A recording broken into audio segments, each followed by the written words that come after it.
Windshield time live. Chris, yes, how you doing, man? Good. Make sure everybody keeps their hands on the wheel, man. Yeah, right? Right? Exactly. Hold on here 1 second. I just want to make sure we're yeah. All right, we're good. I always get these guys, Joe. I always get these guys that call me for like a consult. We do a lot of consultations before we just, help somebody. I want to understand their business, right? And they'll be calling me and they're going to have their phone up here and they're holding it. And I'm like, what are you doing? And I'm seeing the cars go by and I'm like, can you please just turn the camera off, pull over? Yeah. I'm like, trust me, financing is fun, but it ain't that much fun if you wrap your truck around. It ain't that fun. I may or may not have one of those cool little laptop holders like law enforcement does in their cars up by the front seat. Yeah, that may or may not be the case for me. Oh man, I get it all the time. I have to, because I love like when I get time out of this office and I've got windshield time. No pun intended.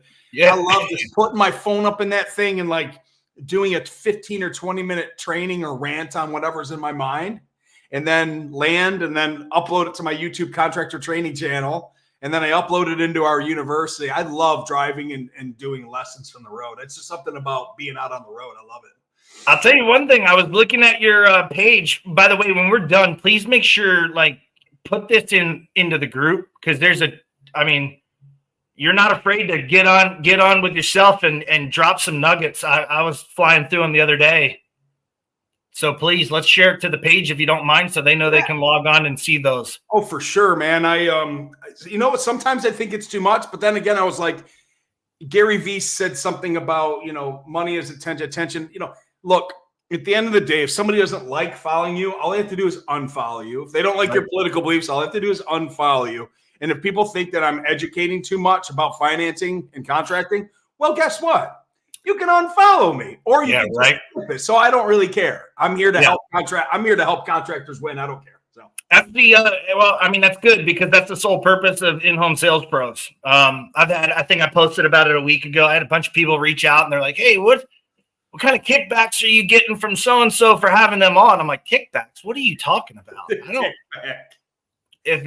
So, hey man, there's a lot of people, and including myself, as I mentioned to you earlier, other than me knowing you kind of through the social media and the industry is at a high level, why don't you just, if you don't mind, give everybody a kind of a 2-minute, make it as long as you want, honestly. But who the heck is Chris? And probably we'll highlight what we're going to talk about today.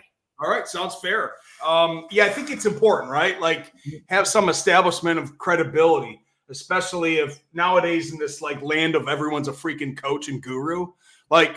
It's important for me to start the conversation with the credibility of what I've done in life to get to where the hell I am at 53. And guess what? When you're 50, you earned it. So you can brag about it a little bit. So I started swinging a hammer in 87 when I was in high school, custom homes up in Western New York, right between Buffalo and Rochester. Yeah. So I grew up on the farmlands. And then I moved down to Florida in 91 and started doing roofs up in St. Lucie West, where all the baseball is done up there.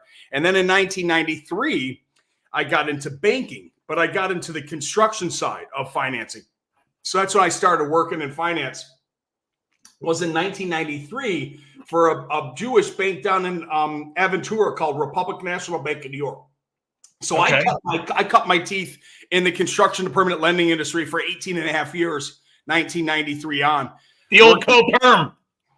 Dude, I put my time in. I worked for, oh my God, Republic, HSBC, Chevy Chase, IndyMac Bank, USAA, Bethesda, BF Saul. I worked in Wall Street in corporate compliance for 4 years. No wonder you don't have hair.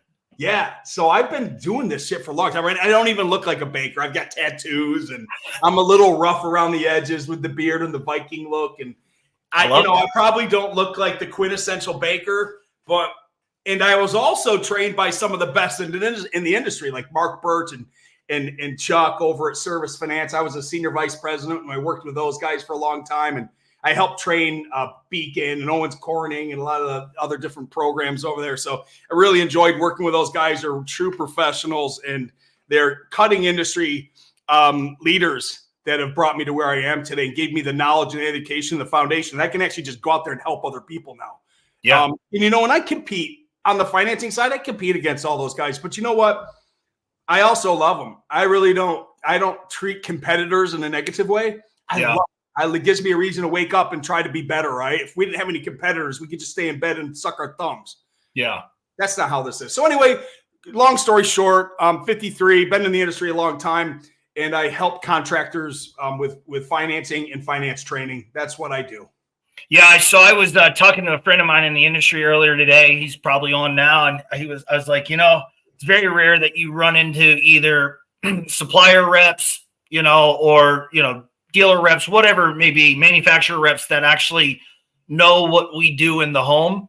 Like they provide a product, a service, or whatever. But when you go to ask them, hey, could you maybe work with my team on how to introduce financing? They're like, no. Dude, there's a lot of these fintech companies that are popped up, and especially up in Atlanta. I won't name them. They're hiring kids out of college, putting headsets on them, putting them in a cubicle, and trying to tell a contractor that's been in this industry for 17 years how to sell financing in the point of sale.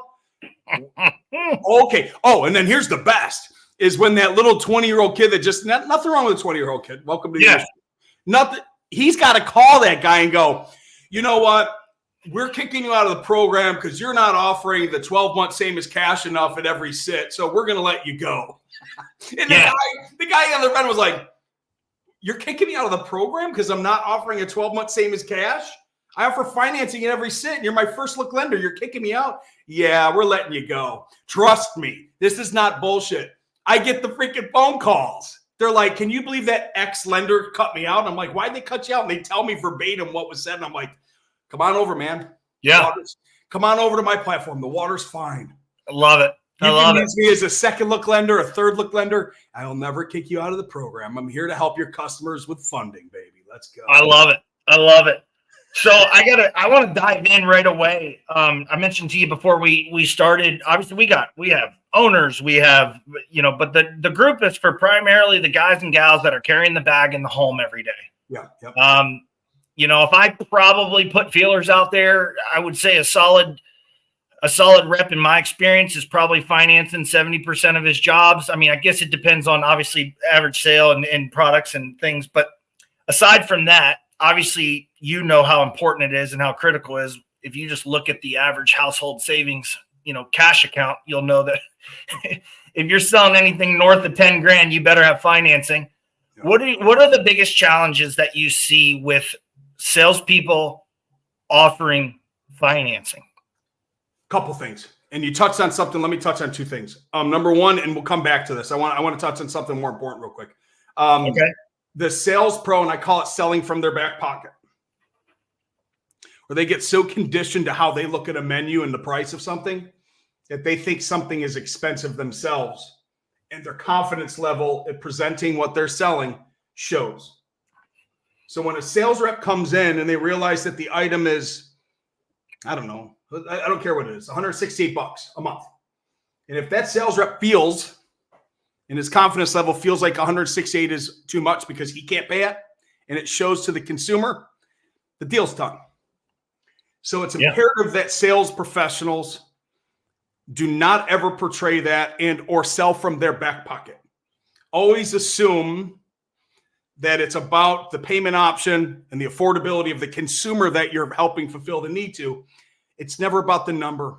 It's always about the price. Because if you can get to the price, they'll buy. But the confidence of the sales professional has to shine through this. And if they feel like you feel like it's a lot of money, they're going to feel that energy. So sales pros, never sell from your back pocket.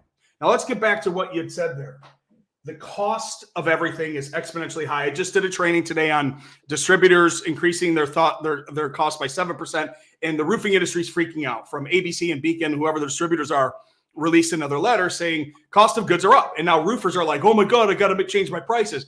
And I did a full analysis in the training in my university talking about the fact of how the difference is this.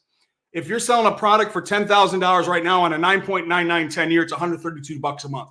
If you have to increase your prices and your gross margins and your profitability because the distributor added 7%, it changes the price at the point of sale from $10,238. The net effect to the consumer at the point of sale is $135 per month. It's $3. So contractors get in their head on so much stuff that's coming in, and they let it affect them negatively instead of just thinking about the end result and the impact to the consumer at the point of sale. They don't care that it's $3 more a month. It went from 132 to 135, your 7% increase. Yeah, it's going up. It's happening in air conditioning. It's happening in roofing. So contractors, don't freak out. Just adjust your prices accordingly and keep selling. But to your point, nobody's got money. They have money. Where we live, they have money. But I did a training a few weeks ago, and I got a little emotional in it because I put myself in the state of, if I had an emergency in my house right now, and I only had $15,000 in my checking and my savings account, and most people in America don't have that, by the way. If I only had $15,000 and the product that I had to add and get done in my home was 12, and that only left me with $3,000 to my name for my family in my checking and my savings, how would I feel, number one, as a man? Would I feel secure and safe for my family? So financing, and I know it's the F word and everything else, like it's not about that. What it's about, everyone, it's about delivering the security to your homeowner that you're selling something to alleviate the pain and the friction of them writing a big freaking check to you that you may empty their entire bank account. Or they may put it on a stupid credit card that they're paying 29% and they'll never get out from underneath that thing. So by giving them this payment option at the point of sale, we're alleviating this freaking stress from their life and giving them an affordable payment solution to pay over a period of time with no prepayment penalty. So it isn't really about the sale. It's eliminating the friction and the pain that your customers are really feeling at the point of sale and what's going on behind it. So anyway, I know I'm on my soapbox, and I kind of no. I mean, you're hitting on a bunch of things, but I like hearing it from someone other than myself. Right? Let's just be honest. But so the one thing that you hit on that I wanted to bring up, and just curious, you mentioned, say, I don't even know, I think it was what, 99 for 120. What are you seeing in, like, is a good spread?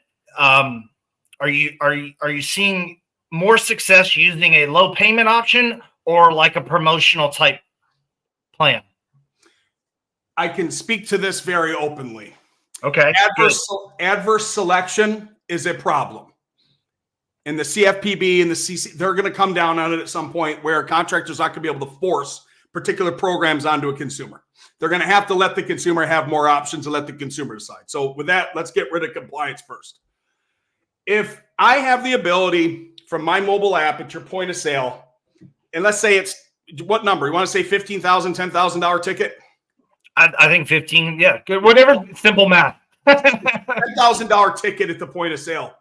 And if I can do a soft credit pull in 30 seconds, get the consumer approved, max approval will always show up in the portal so the consumer knows what it is in case of a change order unless they want good, better, and best. But let's say we get them approved to $10,000 and the consumer is applied and their personal information is on their device and they get the approval. So they're happy. And you as a contractor at the point of sale, you're happy. So you're all celebrating. The consumer has the ability now to choose between 2 and 20 years on what size payment and term they want. The consumer chooses, not the contractor forcing them into a 10, 8, 12, or 15-year term. Consumer chooses how big they want their payment to be with no prepayment penalty. The consumer can go, oh, I want an 18-month same as cash. Click the button. Then the 18-month same as cash is built into the term that they chose. So you could literally get $10,000, do it on 20 years, add an 18-month or 12-month same as cash, and have that 12 or 18-month built into the 20-year term now. So it roll over to default. It just simply rolls over to the rest of the 20-year term. That's putting the onus back on the consumer to let them choose what they wanted to choose at the point of sale, not the sales rep forcing them what to take. That's a new way of selling, right? Because typically we'd show up and we'd say, and I call this the matrix flow. I also do matrix flow flowing because I'm agnostic when it comes to whomever your lender is with my training. I don't care if you're with me or you're with lender A, B, or C. I will train everybody on anyone's program. I don't care. So matrix flow is this. I'm always going to present the 15-year. And if they object, I'm going to say, hey, how about a 10-year? And I might drop the point. It might be a 10, 9, 9, 15. I drop to an 8, 9, 9, 10. And if they object at that, I may say, well, if that isn't working for you and it's not the price, it's not the rate, how about a 12-month same as cash? Well, we can't pay that off. Great. So let's go back to the 10 or the 50. So to answer your question, for years and years and years, it was the 10-year 999, right? It was the 10-year because it would just sell. And that was all of the lenders. Yeah. Everybody sold that. There was no dealer fee whatsoever. Life was beautiful until the Fed started doing what the Feds do best, raising rates.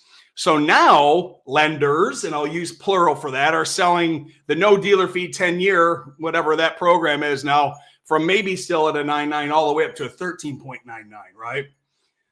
So rates have gone up. However, to answer your question, Joe, I still think that 10-year is nice because of how long people stay in homes. Maybe the extended warranty or the warranty on the air conditioning system or the roofing system or the generator or whatever the installation is. So I think that 10-year is kind of comfortable. However, we're starting to see more and more people do 15 to 20 because of the cost of goods. I like the 20-year because if I'm a budget buyer, not a cash buyer, right? We got pay buyers and cash buyers. I like the 20-year because I can make double payments and pay that loan off as fast as I want. And I know that it's unsecured and there's no prepayment penalty. So I work my money a little differently than most people. You know, I would always go with the safe loan, especially in this economy. I saw a video of you doing your matrix, and I think that's kind of awesome because you're not competing against yourself or negotiating against yourself. You're saying here are the options. Start here, then move here. You haven't adjusted the price at all. You're just going through and figuring out it's your budget. Helping the customer understand the options so they can make a better buying decision. Because who likes rescinding on a loan? Who likes a customer that cancels? Nobody. So if they feel like they've been pressured into something, you're not going to win anyway. You're going to lose because they're going to cancel. So why not just let the customer make an educated buying decision, give them the options, help them, guide them, educate them, and teach them, but don't make the option for them. That's why I love the new system, because you as a consultative sales professional, you can talk about the options that are in front of them. Matter of fact, what a great time to introduce the fact of good, better, and best if you're selling 3 different types of systems and levels, right? So if I apply for $10,000 and my system shows you in your portal and the customer that they're approved to 50, or we go up to 150,000. But anyway, let's just say they get approved to 50,000. I now might be able to show them the different SEER level ratings for air conditioning, maybe a bathroom system, maybe a better flooring system. It doesn't matter what the home improvement is. You then can let the consumer really justify, wow, it's only from $100 to $150 to $175, and the wife is always nudging the husband. I want the best. Yeah. So if we can show them the affordability there between 10, 12, 5, and 15, and it's only a little bit of a bump, they'll make a better buying decision, maybe for a better warranty or a roof maintenance program or an air conditioning maintenance program that's added on it. So you go visit them twice a year and the neighbors, stay in front of them. So the next time something happens, they remember you, not the competitor. Yeah. So obviously you're a subject matter expert, right? Let's just call it what it is. How much do you think a rep needs to be trained on, let's just say a little bit more about the details of, say, the loans that you're offering? Like how far do you think a rep should really be versed on, some would say getting into the weeds. I think it depends on who you're in front of, but rates, understanding, because if you talk to a rep right now, I guarantee you they'll probably say one of 3 things: simple interest loan, only pay interest on what you borrow for however long you borrow it, and there's no prepayment penalty. Which, that's obviously, I'm bravo for knowing at least that. But I guess how educated should they be to be able to, like you mentioned, collaborate with a customer and help them see, in some cases, logically, like, hey, this actually makes more sense for you to get what you want. Yep.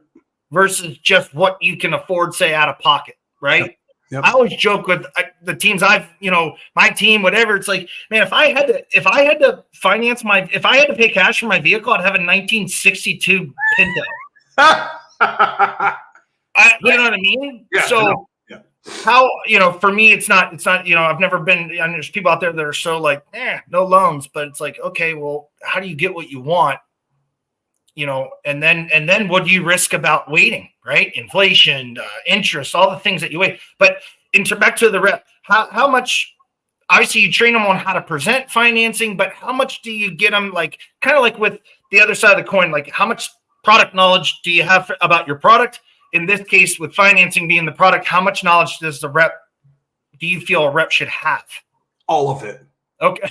And here's why. It took me 2.5 minutes to ask you the question. Took you 5 seconds to good. Okay. All of it. Here's the reason why. They are a professional. It's what they do for a living. They chose the profession of being an in-home sales professional for some type of home improvement. That's their freaking job. They wake up in the morning and they consult and they help people. They should know everything. They should know their stuff. They should know their company. They should know all the homes in the area and the zip code that they visited with. They should be able to show on a map all of their installs. They should have company cams programmed projects showing showing the beginning, the middle, and the end. I call that show, tell, and sell theory. They should also know their finance programs inside and out. Here's the reason why. He who educates dominates. He who educates dominates. And here's the reason why. I don't care who the customer is, and I'm not here to impress people with knowledge. I'm here to answer their questions and make them feel comfortable about the buying purchase. And if the entire buying purchase hinges on a monthly payment, I'm going to solve for that. And what is the thing that solves for it? Well, it's financing. So why not know as much about financing as you do as about the system of the home improvement that you're installing? Furthermore, if you educate and they don't make a buying decision, and it's a rehash someday maybe, a be back, whatever you want to call it, I don't care, and you've educated them and consulted with them and helped them, you're going to destroy it for the sucker that follows you. Yeah. You're going to ruin the sale for the guy that knocks on that door or has to come after you. And that education and you don't want to over-educate. You don't want to make it confusing, but they should know everything. They should know the difference between same as cash, EPNI, with payment deferred interest. If they ask them the question, you should be able to answer that stuff. And you can get it from your lender, and you can learn how to educate them. You should know that there's an unsecured and secured. If you are offering our secured options, you should be able to pull that out of your back pocket to stop them from going to the bank. We can talk about that if you want to, but you should be as educated on the finance solution as you are on the product that you sell, because the entire sale hinges on them saying yes to a price. Let me illustrate real quick. Yeah. My neighbor's got a Lambo. He wants to sell me the Lambo for $5,500. I hate Lambos. I drive a GMC 2500 HD Z71. I don't like Lambos, but he's going to give me the Lambo for $5,500. I'm going to find that money somewhere. I'm going to buy it. I'm going to resell it for $225, and I'm going to make a lot of money. I'm going to take that from him and I'm going to sell it. But I'm going to buy his Lambo. Why? The deal? $5,500. It was the price. Okay. Now he comes to me, he says, "Hey Chris, this thing's worth $250. I'm going to sell it to you for $225. Am I going to buy it? Nope. Why? Because the price. If they sell me something, I'm going to buy it because of the price. I'm going to resell it. Everything comes down to price. I might have found 200 and taken the risk and make 25,000, but I'm still not going to do it because the price is too high. This is to illustrate the fact that the entire sale, that stupid Lambo, was the price that got me to buy the damn thing. It's the same thing for the home improvement. It gets down to the price, because if you made your price so ridiculous and you made the home improvement $10, they buy it. You're not going to, but yeah, the entire sale hinges on the price. So you should know everything that's surrounded around the price, and there are different ways to go and find the money.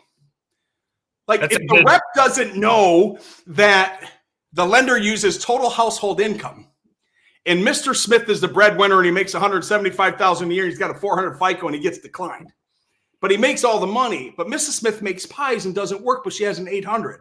We can use Mrs. Smith on the application with total household income to get the loan approved. The rep doesn't know that, he just lost the deal. So the reps need to know everything. They really do. So, I hear people's different points of view. So I just like to get it. I agree. Especially at some of the price points we're talking. I mean, you're talking big business with a customer and a big purchase. You got to know what you're offering, and not only for your own benefit to close more deals, but in general, you should be a professional. Joe, what do you? Let me ask you a quick question. Oh, what do you sell? What plans or what product? What do you install? What's your product? What's your asset class? Bath. Okay. Currently. So bath, just the wet areas? Yeah, one day. Yep. Okay, one day.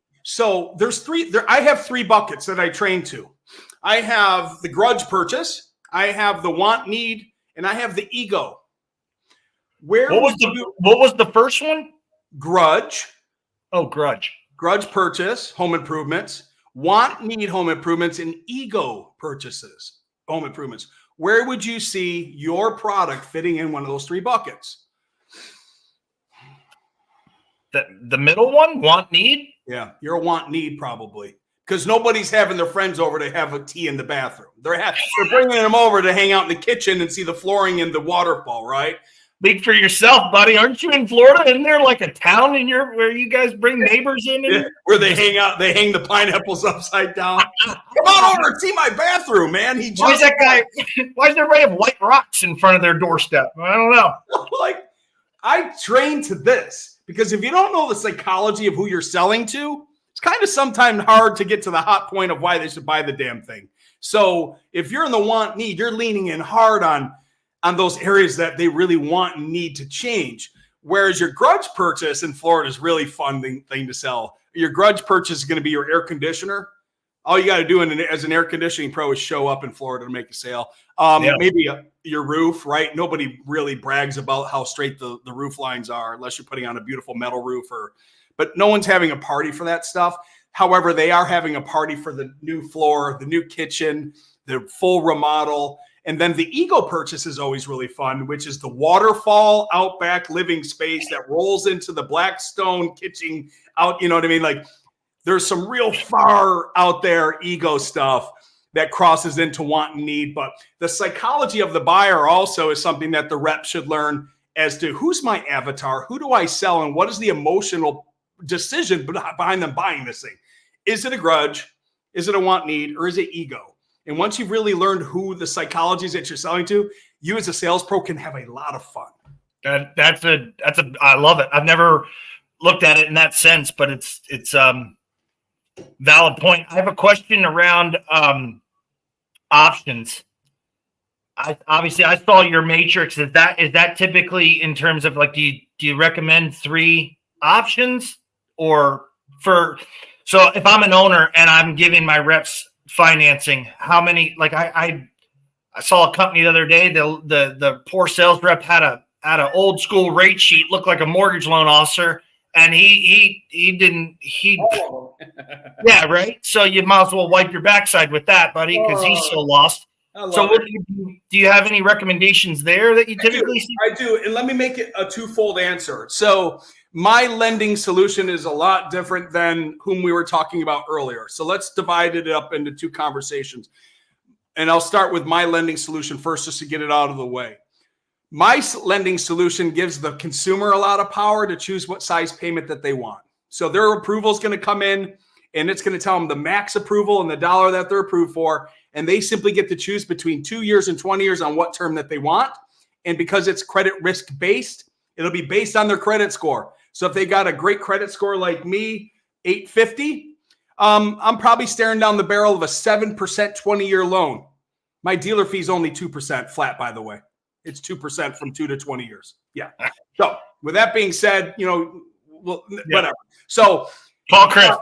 But if my credit is a super subprime and I go down to a 600 and I'm staring down the barrel of a 14.99%, I may not get approved to $150,000 and I may only get $12,000 and I may only get it up to 15 years. So me as a consumer with my payment factor sitting there, I might be looking at $168 per month. So with mine, it's not going to give you a 10-year, 15-year, 12-year, all these weird options that you got to bounce in and out of. Mine's going to let the consumer choose which particular option within their credit approved rate. And then if they simply want to add a 12-month same as cash, it's built into the loan. So I'm totally different. So that's Chris Scoville's programs out of the way. Now let's talk about the agnostic approach to finance training with all the other lenders that I trained them on as well. I love the idea of maybe max 3 or 4. I love the flow, and it depends on the asset class and the term and the size of the ticket, of course, and that's what we consult on. I need to find that out before I tell you what programs might be good for your asset class. But let's just say general, I like a 15-year to a 10-year, and then maybe a promo, and then a hybrid. I love that flow. Yeah. if I have a hybrid, which is a combo, like a 6 month that rolls into an X, right? Fixed term for 10 years. There's some lenders out there have really cool hybrids. I think even Service has one. So I like that flow because that's the objection killer, but I want to keep that one in my back pocket because that's the one that closes the deal. And I want to go for a 15-year first with a no dealer fee if your lender has that. Because why? Well, if my margins are set correctly, I'm going to make probably more money for the company. And then my payment's going to be the lowest probably on that because it's the longest term. And then I'm going to seek for an objection. And if they object or don't object, we're going to move forward. So what you're saying is you don't like the 1099, but if I got you an 899 10-year, would that work for you? Yes, absolutely. You could take 2 points off the deal, man. Let's go. So then you shift to a 10. But wait a minute. Why did the payment jump, Chris? Well, we took 5 years off, sir, but you said you wanted an 899, right? Nodding. He's going, oh, yeah, you're right. Let's go. Objection covered. Let's go. Nah, man, you know what, Chris? It's not really about the 10-year. It's not about the 15-year. It's not about the 1099 to 899. Dude, I just don't want to pay those lenders, those scumbags. I don't want to pay them interest. I'm going to just pay this thing off in 12 months. Do you have a 12-month same as cash? Absolutely. Now, Mr. Smith, before we do this, can you divide 20,000 or 10,000 into 12 equal payments and make this payment? No, that's ludicrous. I can't afford that payment monthly. Okay, wait a minute. I gave you this, and the payment was this, and then you wanted the 899, but then you realized you didn't want to pay interest to the bank, so I gave you a loan that didn't have any interest, but now you're dividing it up into 12 because it's a promotional loan. It's got to be paid off in 12 months or else it rolls over to X. That didn't work for you? You know what I'm thinking? I'm understanding you, Mr. Smith. Now, you need a combination of both, right? Now I'm nodding yes, and now he's going, yeah, I'm with you. Let's give you the hybrid 6-month promo that rolls over on month 7 into a fixed term for 10 years. Oh my gosh, you have that? Yeah, that's going to solve for all your needs, right? Yeah, let's go. So those are two different selling styles. I call the second one matrix flow. I'm seeking and searching for objections to shut down and place a new solution, shut down, place a new solution, shut down. Now, if I get down and he says he doesn't want the hybrid, he doesn't like me. There's a hidden objection. He doesn't want to buy. I have to go back outside. I have to take my booties off, put my booties back on, knock on the door, and start the presentation all over because there's a hidden objection. Yeah. There's a hidden objection. It wasn't about the price. It wasn't about the rate. It wasn't about the term. There's something about me he doesn't like. I probably talk too damn much. Yeah, I think that's a missing link. And I have an example personally. My beautiful bride, the warden, I like to call her. She's never been a fan of, monthly payments. And she would always give me a hard time about truck payments. She's like, I've been with you for 8 years, and I think you've had a different truck every year. And again, car payments, my office, right? It doesn't bother me. Yeah. Well, fast forward a year ago, she gets an itch that she wants a new vehicle, and obviously you see what car loans are like. Yeah. You gotta take a mortgage out now on them. Right? So, but I'll never forget. She's like, hey, I ordered the truck. I was like, you did? I was like, oh, I was like, you just going to buy it outright? She's like, no, I'm actually going to go ahead. I'll put some down, but I was like, oh, well, what, the rate's like 7% with 850 credits. I mean, same thing. She got great credit. And I'm like, I was like, man, this is a little like, everything okay? Are you sure? And but what I'm getting at is she wanted it. Yeah. So it made sense to her in her mind that's no problem. Yeah. But she wanted it. She wanted it. Yeah. Right. For someone who is so giving me a hard time about 0% loan or this or whatever car payment. No. But it hit me when it happened. I go, man, the mind can change once on something when you want it.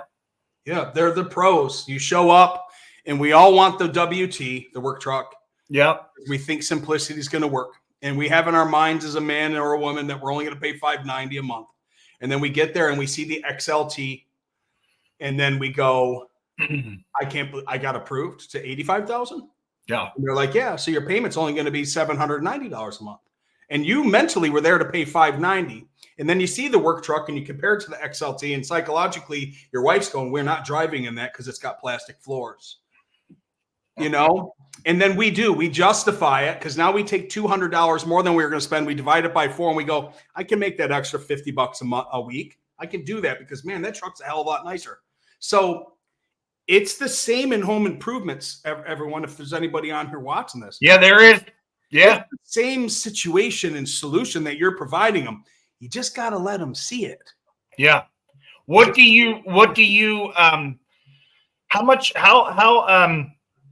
How early or how often are you talking? You're not just waiting until obviously let's just say the close to begin talking about financing, are you? Early, always, and often, because you can do it nicely, and not salesy. It can be done in a very consultative approach. As you know, the laminate process always works really well. Do you guys still use the laminate process? No, I'm not familiar with it. I mean, we may, but I've never heard it.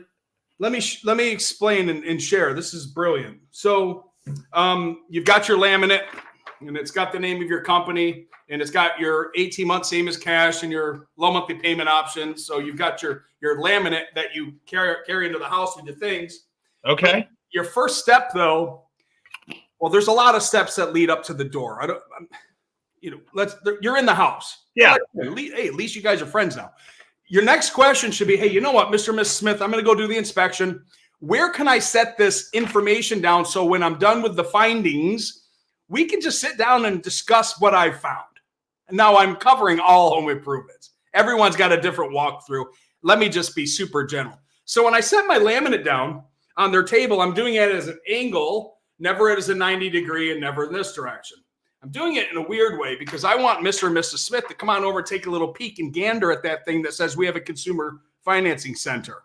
And it says 18 months or 12 months, same as cash, and long-term low monthly payment options, no credit pull, soft credit pull, instant approval. Like it's got some bullet points on it. Yeah. 2 years to 20 years, $150,000 unsecured. Like there's some bullet points on it. And it's got a logo on it. It looks professional. I want them to literally plant that seed. So when I come back, I see that the thing is moved into a different position. And I know, wow, they looked at it. Now, Mr. and Mrs. Smith are going, hey, what's this consumer financing center thing you got over here? Oh, well, you know what? I'm not sure how you all were looking to pay, but if you'd like to use your money, that's fine. Or if you'd like to use ours, we can go that route too, because I can take a soft credit pull through my mobile app and get you approved within 30 seconds. And we can find out what the lender approval is based on your credit and your ability to repay, which is called the debt to income. We can find out what you're approved for with a soft credit pull right now today, which is really neat. But here, let me tell you about my findings first. Yeah. So we planted some nice seeds. So when it comes to the price of the contract, and it says this, yep, you don't get pregnant pause anymore, because what they really need to see is this. So pregnant pause, I can afford that. Shocking, you're emptied my savings account.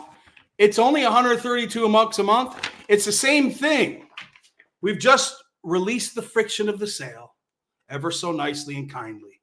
Early, always, and often, marketing, advertising, conversational. Becky at the front desk better damn well know that you have a financing solution that can be presented with a soft credit pull in 30 seconds when Johnny Boy comes out to the house. Because if they ask Becky at the front desk and Becky doesn't know, and that consumer knows how expensive it is because they've been on Home Advisor. That was a slap, by the way, because Home Advisor lies. Anyway, they may Google and go to the next customer if Becky doesn't know that you have a finance solution. That's my point.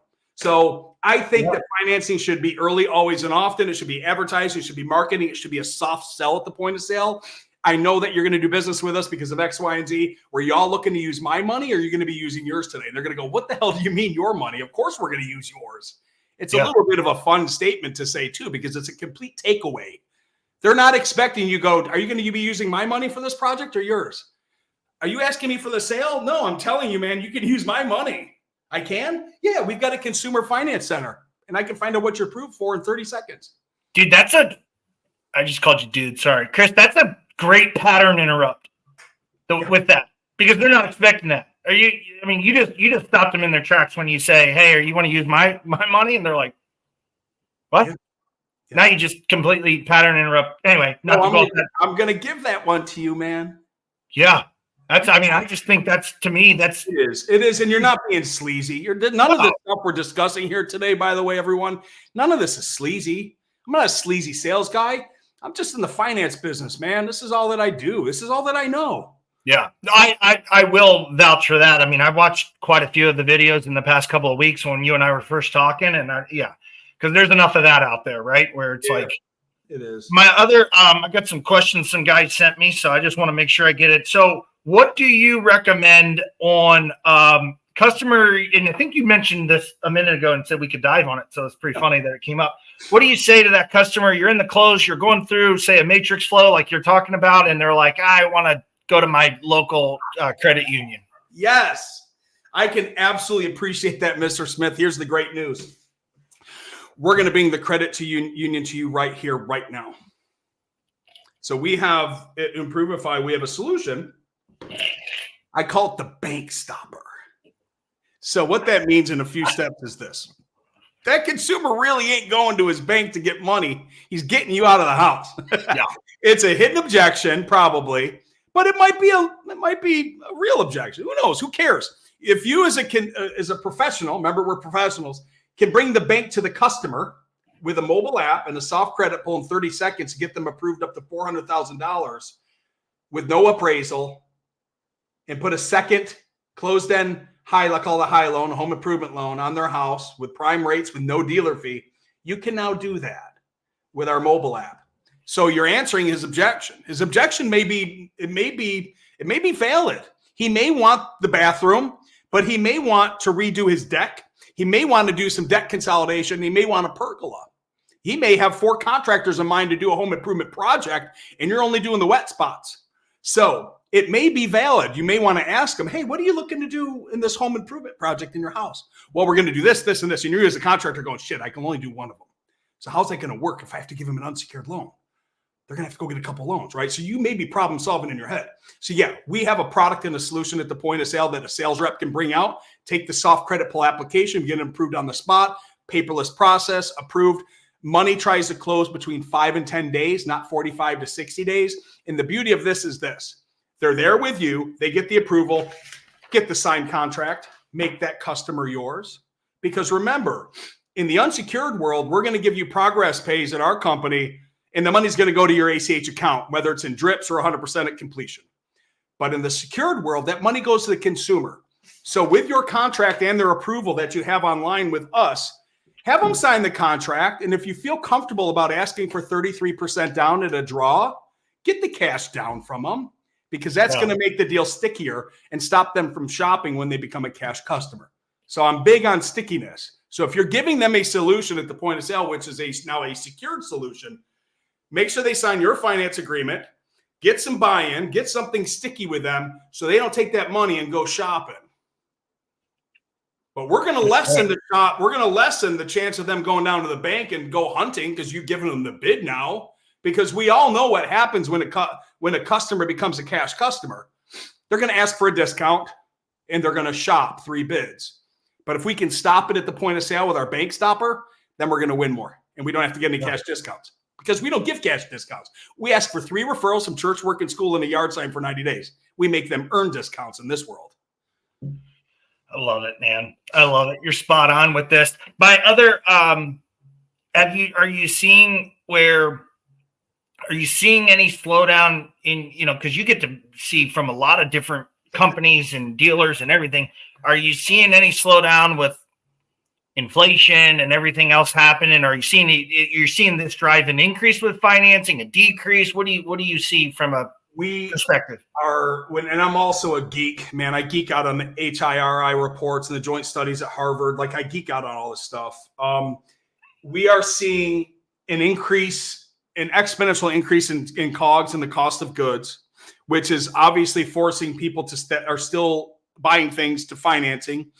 We have policy changes in insurance in the roofing industry, which is forcing all storm and restoration companies with high deductibles to now add financing. So for the first time in history, roofers are coming running to us to offer financing, and they have no idea how to sell it. So that's a novel thing that's happening in the industry. Cost of goods are going up. Consumer credit card debt is going up. Right. So more defaults and declines are happening from your lenders, that you're seeing that now, more declines and counter offers and all that stuff. It is not going to slow down. Let's bring in the real estate market. The real estate interest rates have not come down. Prices are still high and nothing's selling. But what people are doing is improving their homes and the value and the efficiencies of their home by putting home improvements in. So it is the weirdest time of life that I can look outside and see 15 homes here in the intercoastal for sale. Nothing's selling it, but everyone's got a white van in front of their house. This guy across the street's been rebuilding this place for a year and a half. He put in a $14,000 vinyl fence the other day. I walked over to introduce myself to the fencer to say, hey, how much was this thing? And he goes, 14. I go, for that little L? He's like, yeah. I'm like, what is it, hurricane proof? He goes, yeah, it is. So now I know why. The pylons went like 12 feet into the ground. But I said, did you offer him financing? This owner, I said, he's been in business 13 years. He goes, financing? He goes, what are you talking about? I go, did you offer him financing on the fence? He goes, what do you mean?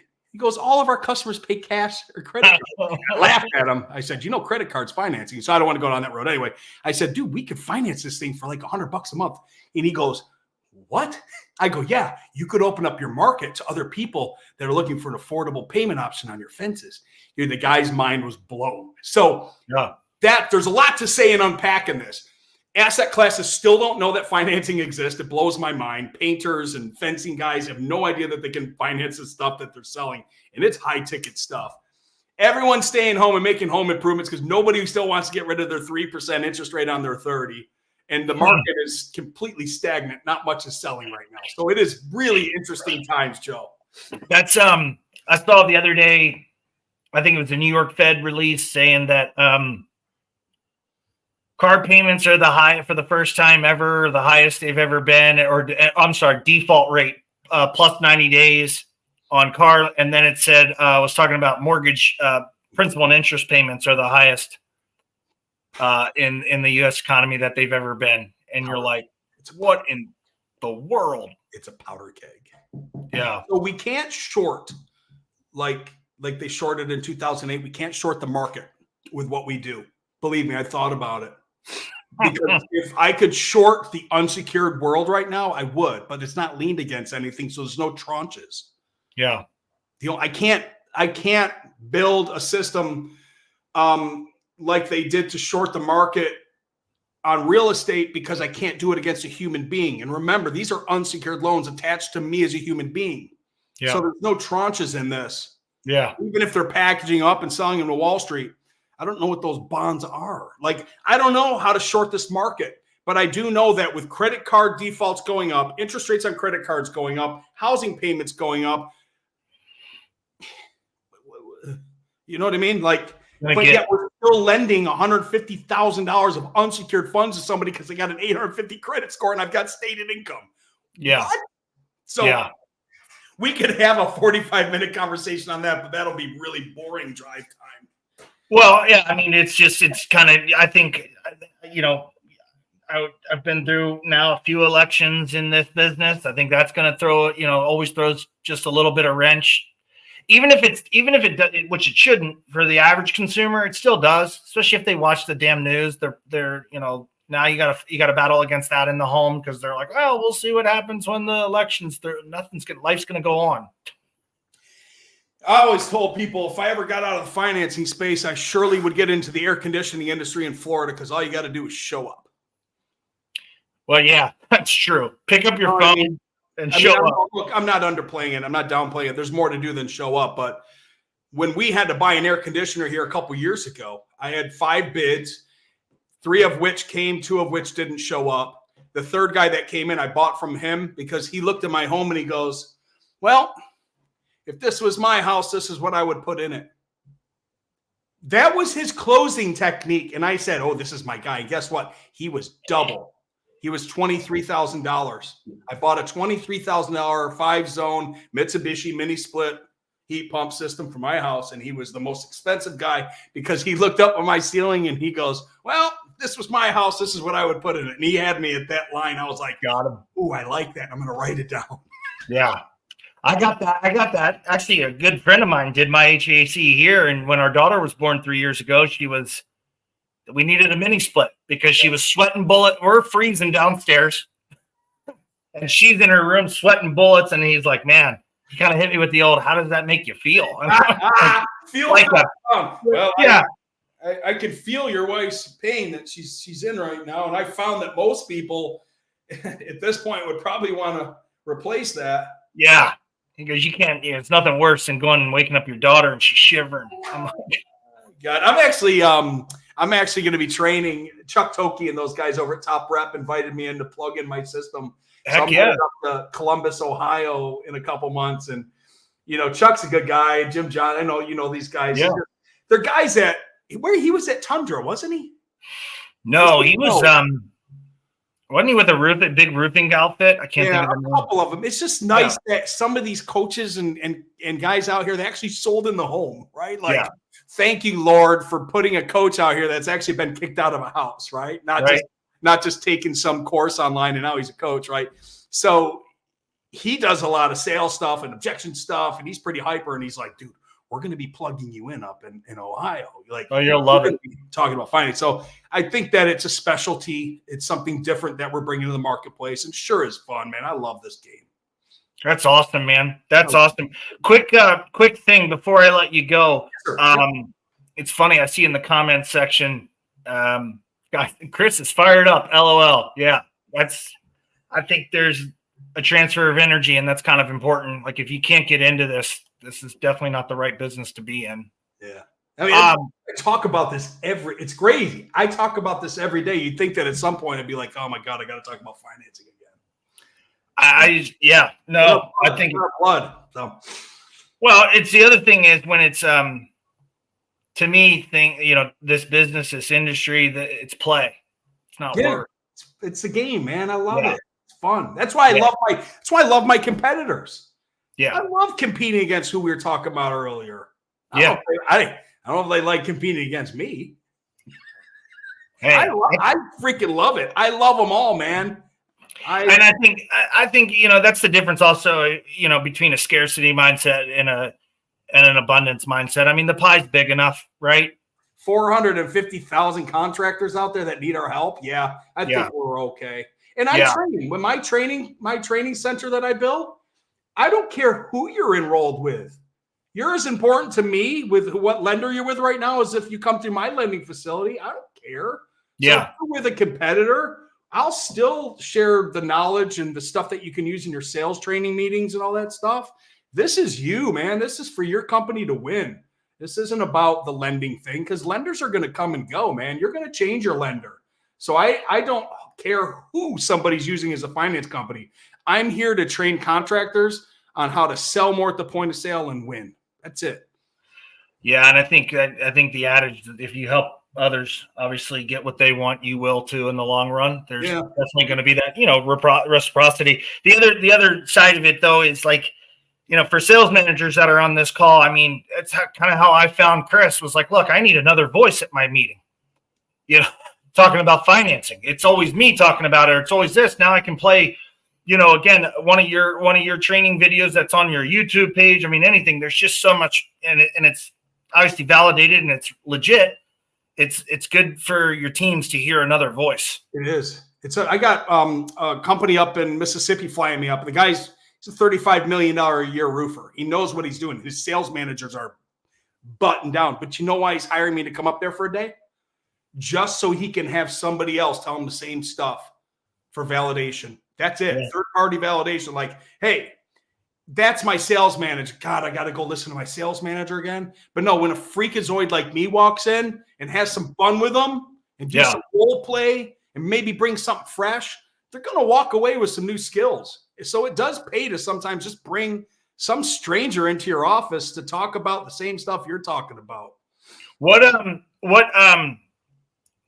products are you seeing just in general? I'm always curious for myself. What products are you seeing really kind of come into the industry and explode that maybe we're not used to?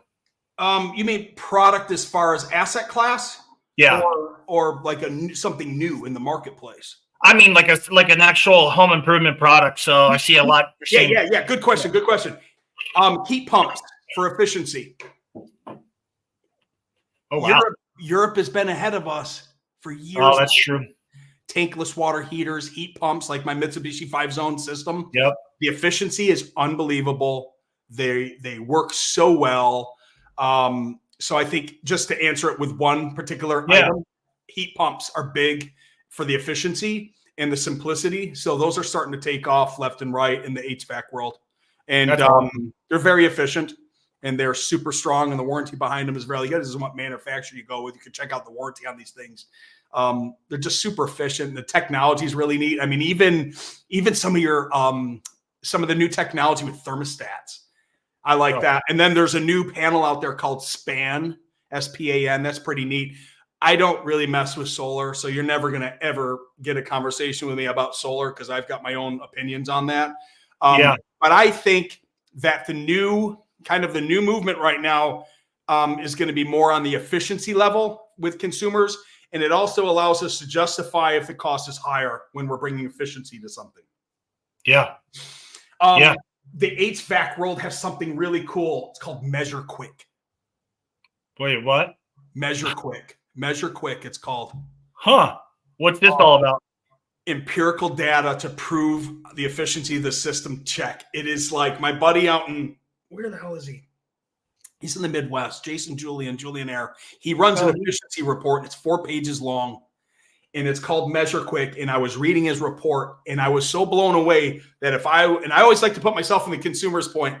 If I was reading this thing, I would just do business with him because you can literally read the empirical data of what's going on in the rating on where he is and where they need to go. And then you make a buying decision based on the data. Ooh.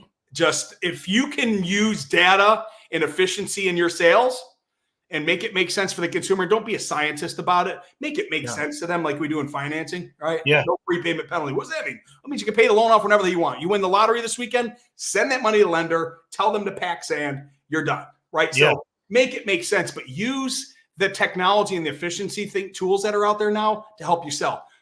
Use tools like Builder Comms and Company Cam and take a lot of pictures of your projects. So when you're pitching and selling to people, you're showing and telling and selling instead of just blah, blah, blah, like I'm doing to you right now. Show pictures of where you were, what it looked like in the middle, and what it looks like at the end, because you're painting the vision of what it's going to look like for their end. But you're actually showing them real pictures and have some fun. Tell some stories because stories always stick. So if you can tell stories with the pictures of the projects that you've done, you got them. Love it. Love it. Chris, man, I appreciate your time. I know we went long here, man. I love it. I could talk all night about it with you. And again, on a Friday, East Coast, 5 p.m., hopefully you're going to set yourself up for a great weekend. And I appreciate it, man. Thank you so much, Joe. Thanks for having me. And I really appreciate the folks that took the time to share this with us. Is it good if people in the group just connect through Messenger, DM you? Yeah, absolutely. YouTube, the Instagram, the Facebook, whatever. I'm here. You can't miss me. Awesome. Thanks again, Chris, man. Have a great weekend. Appreciate you so much, Joe. All right.